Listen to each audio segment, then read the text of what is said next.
On a 4 grandes missions qui sont données par l'Institut national du cancer. Le premier, c'est vraiment de travailler à l'échelle interrégionale pour vraiment faciliter la recherche, notamment transdisciplinaire.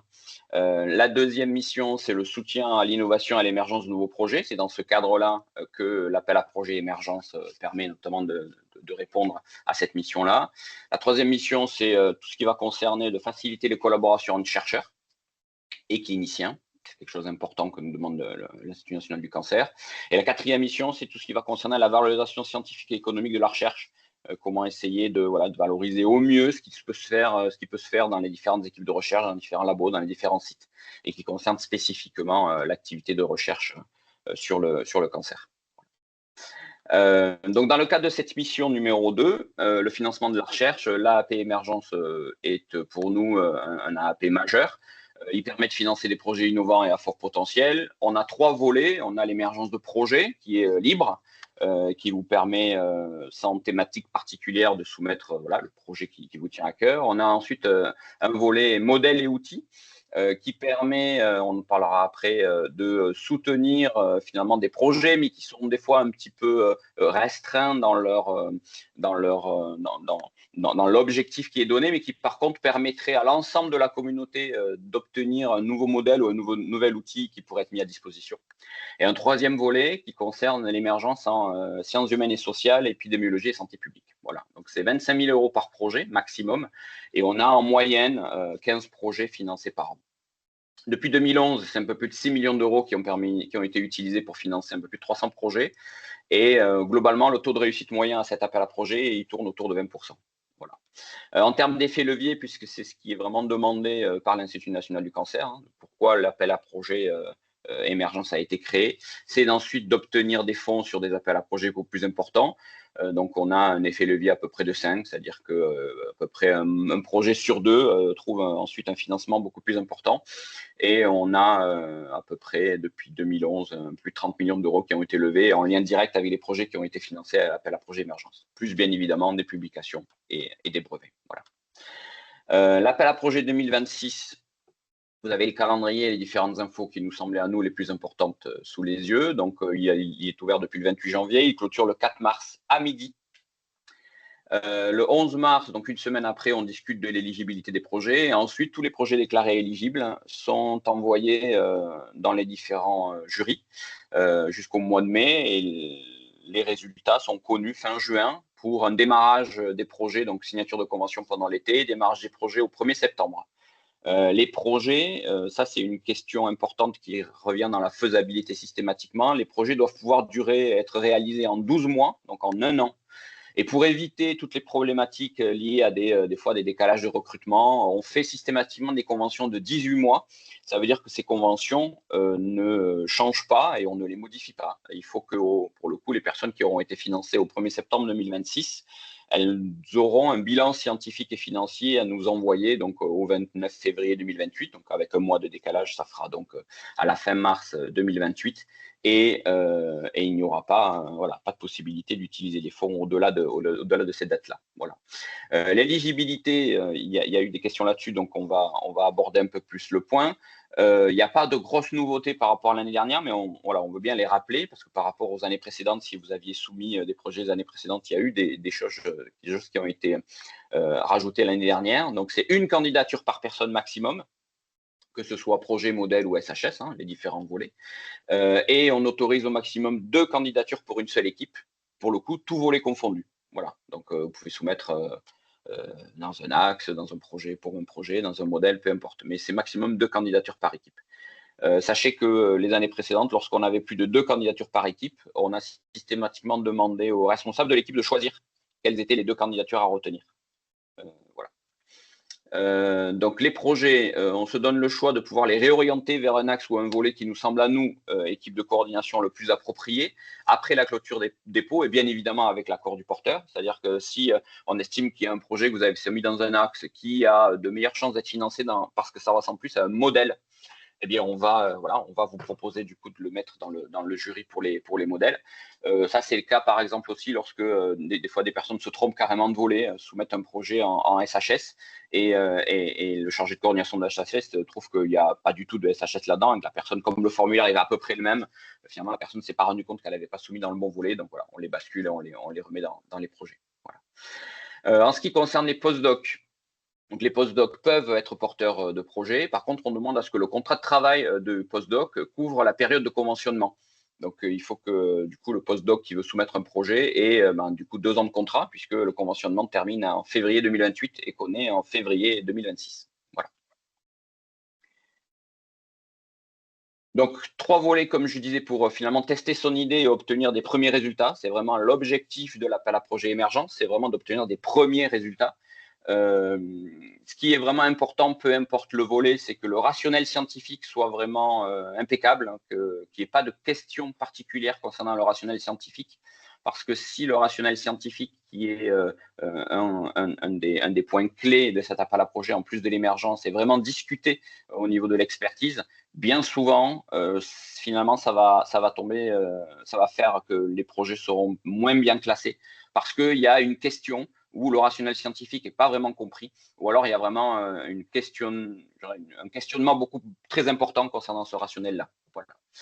Donc le premier volet, ça concerne l'axe 4, hein, l'axe cancer, enjeux individuels et collectifs. Donc c'est l'appel à projet en SHS, épidémiologie, santé publique. Là, l'objectif, c'est vraiment de valider les premières étapes d'un projet ou d'une étude de faisabilité spécifiquement en SHS, épidémiologie, santé publique. Voilà. Donc ça, c'est notre collègue Jeanne, qui n'est pas là aujourd'hui, qui gère et qui pourra du coup répondre à vos questions si vous prenez rendez-vous avec elle, notamment via le site internet, vous trouverez ses coordonnées. Sinon, vous l'aurez dans la dernière diapo, l'adresse contact pour nous écrire et ensuite nous, on redispatche à la bonne personne. Le deuxième volet, c'est le volet modèle et outils. Donc là, l'objectif, c'est vraiment de développer un nouveau modèle ou un nouvel outil. Alors, modèle, ça peut être un nouveau modèle d'étude, hein, pas si nécessairement un nouveau modèle animal ou un nouveau modèle cellulaire. Ça peut être aussi un nouveau modèle algorithmique. Voilà, c'est vraiment dans le sens modèle, dans le sens large. Ou un nouvel outil. Des fois, ça peut être vraiment quelque chose qui a été développé dans une pathologie. Voilà, un outil d'utilisation ou d'analyse de données, par exemple, qui du coup peut être utilisé en cancéro. Donc voilà, c'est pour ça que ça s'appelle comme ça, c'est modèle et outils. Et vraiment là, l'objectif, c'est de favoriser sa mise à disposition à la communauté du GSO. La grosse différence avec le projet, où là, c'est vraiment, on souhaite valider les premières étapes d'un projet ou d'une étude de faisabilité, c'est que dans les modèles et outils, on va vous demander, dans les perspectives, d'expliquer comment vous allez mettre à disposition de l'ensemble de la communauté du Grand Sud-Ouest votre nouveau modèle ou votre nouvel outil. Et si le jury estime que le modèle que vous proposez est vraiment trop restreint et qu'il ne va s'adresser qu'à un trop faible nombre d'équipes, en gros, votre équipe et peut-être une autre, bah, du coup, le rationnel scientifique va être discuté et vous passerez certainement après, en termes de financement potentiel, après d'autres modèles qui peut-être seront moins émergents, mais qui pourront bénéficier à un maximum d'équipes au niveau de la communauté du Grand Sud-Ouest. Voilà. Donc ça, c'est évalué par un jury interaxe, un jury qui est composé ad hoc en fonction des différents modèles et outils qui sont proposés. Et ensuite, donc, le dernier volet, c'est les projets. Ça va dépendre et être évalué par les comités de pilotage de l'ensemble de nos axes scientifiques. Donc, l'axe 1, signalisation, micro-environnement et ciblage. L'axe 2, dynamique et expression du génome. L'axe 3, innovation thérapeutique et biomarqueurs. Et l'axe 5, technologie pour la santé.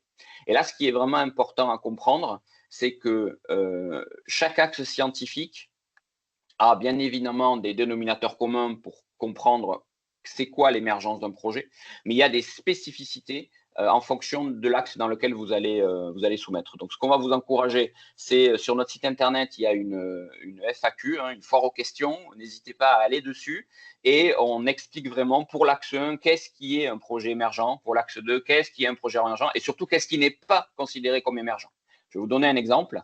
L'axe dont je m'occupe, c'est l'axe 5, techno pour la santé. Dans l'axe techno pour la santé, il a été décidé depuis pas mal d'années qu'une technologie qui est déjà développée, par exemple pour traiter une pathologie qui n'est pas du cancer, et où un porteur de projet souhaiterait utiliser cette technologie-là, donc qui a déjà été développée, pour l'adapter à une pathologie en lien avec le cancer, eh bien, ce n'est pas émergent. Parce que ce qui doit être émergent, c'est le développement de la technologie. Voilà. Il faut que la technologie, en gros, elle soit vraiment dans ses balbutiements et que le projet vous permette de la développer pour la cancéro. Par contre, l'axe innovation thérapeutique et biomarqueurs, donc l'axe 3, eux, ils vont juger émergent qu'une technologie qui est même utilisée pour traiter le cancer de la prostate soit en capacité demain de pouvoir être utilisée pour traiter le cancer du sein, par exemple. Ben, eux, ils jugent que ça, c'est émergent parce que c'est un axe beaucoup plus translationnel. Et ce qui est intéressant pour eux, c'est vraiment l'adaptation d'un projet à une pathologie en particulier. Voilà. Pour l'axe 1 et l'axe 2, vous verrez, il y a des choses aussi avec des exemples qui sont donnés. Donc, ce qui est vraiment important, et là-dessus, on va vraiment vous conseiller au maximum, et c'est comme ça souvent d'ailleurs qu'on conclut nos rendez-vous, c'est vraiment d'aller voir qu'est-ce qui va correspondre à votre projet dans ce qui va être défini comme émergent ou pas émergent sur notre site internet au niveau des différents accès scientifiques. Vous avez la fort question vraiment sur la page sur l'émergence de projet. Au niveau des dépenses éligibles, vous avez une partie fort aux questions. Dépenses éligibles à gauche, fort aux questions à droite, et qui vont vous permettre comme ça de pouvoir peut-être répondre au mieux à votre besoin. Et si vous avez le moindre doute, vous n'hésitez pas, vous nous contactez. Deux dernières choses avant de vous donner la parole. Si vous vous êtes connecté sur le formulaire, vous avez par exemple voulu justement juste en prendre connaissance, il y a un premier pavé après la partie un peu de description de vous-même et du projet qui concerne l'éligibilité et les différentes attestations. Prenez vraiment le temps de bien répondre à ces différentes questions parce que certaines, en fonction de ce que vous répondez oui ou non, vous aurez une boîte de texte qu'il faudra remplir pour expliquer, par exemple, sur la deuxième question, je redépose un projet déjà évalué. Si vous répondez oui, vous allez devoir là, dès l'éligibilité, avant même d'expliquer le rationnel scientifique de votre projet, expliquer qu'est-ce que vous avez modifié dans votre soumission. Est-ce que vous avez tenu compte des remarques des experts qui ont déjà été formulées et comment vous y répondez? Voilà. Et ça, du coup, c'est vraiment important. Et je dirais qu'un projet qui est redéposé et pour lesquels ce rationnel-là ne tient pas vraiment la route, vous expliquez que voilà, vous avez changé beaucoup de choses dans votre projet, mais ensuite les experts se rendent compte que c'est un copier-coller de l'année dernière. Je dis ça parce que c'est déjà le cas. Généralement, ces projets-là, ils sont très, très mal évalués, voire carrément, voilà, très, très, très mal évalués. Donc, si vous redéposez un projet, c'est tout à fait possible. Hein, et d'ailleurs, des fois, ça permet à certains d'être financés convenablement. Expliquez vraiment ce que vous avez changé, comment vous vous êtes finalement remis en question par rapport aux remarques et à ce que les experts vous ont des fois même conseillé d'écrire ou conseillé de faire. Sur l'éligibilité, donc on vous demande d'attester que vous ne déposez qu'un seul dossier, que le projet n'est pas déjà financé ou n'a pas déjà été financé et qu'il porte sur voilà, des premières étapes d'un projet ou d'une étude de faisabilité. Et ensuite, on vous demande d'attester sur l'honneur voilà, que vous n'avez pas déposé à notre appel et que vous vous engagez à ce que le projet se démarre au maximum dans les 4 mois suivant la notification de l'appel à projet. En ce qui concerne le point juste avant, c'est-à-dire vous attester sur l'honneur que le projet n'a pas été déposé à notre appel à projet, on a une petite, je dirais, exception. C'est des projets qui ont été déposés soit préalablement, soit cette année, un autre appel à projet, et pour lesquels vous avez entre-temps, entre donc maintenant et le moment où on obtient l'évaluation, c'est-à-dire le mois de juin, vous avez la notification du refus que votre projet ne sera pas financé et que ce refus est lié au fait que vous n'avez pas suffisamment de résultats. Voilà, c'est trop préliminaire et que vous avez, voilà, que les experts souhaitent que vous ayez beaucoup plus de résultats pour redéposer au préalable, par exemple sur les appels à projets de l'ENCA. Là, pour le coup, on vous demande de nous envoyer cette évaluation parce que si on se rend compte au moment de l'éval que en fait, votre projet a été déposé la même année et que vous n'en avez pas fait mention, vous ne serez pas financé. Et je dirais même plus, c'est déjà le cas, des projets qui ont été acceptés en financement où on s'est rendu compte a posteriori que le projet avait aussi été déposé et avait obtenu des fonds dans le cadre de notre AAP. Le Cancéropol a demandé et obtenu le remboursement des fonds concernant cet appel à projet émergence. Et pour le coup, c'est dommage parce que ces fonds ne sont pas utilisés par une autre équipe qui aurait pu être classée et qui était premier ou deuxième sous la barre, par exemple. Voilà. En ce qui concerne les dépenses, il n'y a pas de nouveauté par rapport à l'année dernière. on va juste attirer votre attention sur les dépenses de prestations. Donc, on a une marge haute qui est de maximum 50% du budget qui est demandé au Cancéropole Grand Sud-Ouest. Donc, si vous demandez 25 000 euros, c'est maximum 12 500 euros de prestations de service. Exceptionnellement, on peut aller jusqu'à 80% des 25 000 euros, mais par contre, il faudra que ce soit sur justification. Et lorsque vous remplissez votre budget, il y a une question.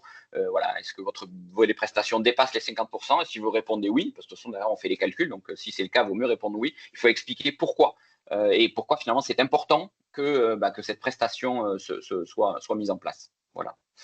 En ce qui concerne le coût total du projet, donc on finance 25 000 euros, mais en fait, on vous autorise que le projet aille jusqu'à 30 000 euros dans la mesure où vous financez donc ces 20% supplémentaires dans le cadre de votre budget récurrent de l'équipe et pas par voilà, un cofinancement de notre financeur, puisque nous, ce qui est important, je terminerai là-dessus, c'est qu'on soit les seuls financeurs de ce projet-là pour qu'ensuite, lorsqu'on obtient un effet levier, qu'on puisse réellement dire que c'est le financement du Cancéropole qui vous a permis ensuite d'obtenir un financement plus important, que ce soit voilà, sur la Fondation ARC, la Ligue ou l'INCA. Voilà.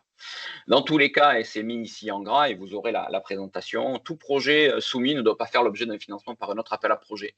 Voilà, c'est la deuxième fois qu'on le dit, mais voilà, c'est vraiment très très important pour nous. Il y a rien de pire que de vouloir financer un super projet et de se rendre compte au bout de quelques mois qu'en fait, voilà, la personne a également obtenu de l'argent au préalable et du coup devoir demander le remboursement. Si vous avez la moindre question, n'hésitez pas à aller voir notre site internet, à utiliser l'adresse contact @canceropole-gso.org pour voilà, nous solliciter ou solliciter directement les chargés de coordination de l'axe dans lequel vous voudriez soumettre. On se fera un plaisir à la fois de vous accompagner dans la soumission, de répondre à vos questions et même des fois de vous aider à voilà, des fois chercher un partenaire, parce qu'il n'est pas obligatoire d'avoir un partenaire pour soumettre à l'émergence, mais voilà, des fois, lorsque vous êtes en recherche de partenaire, vous pouvez nous contacter ou utiliser les formulaires qui sont présents sur notre site internet et on se fera un plaisir puisque ça fait vraiment partie de notre travail de rechercher le meilleur partenaire pour améliorer votre projet et faire en sorte qu'il puisse être financé.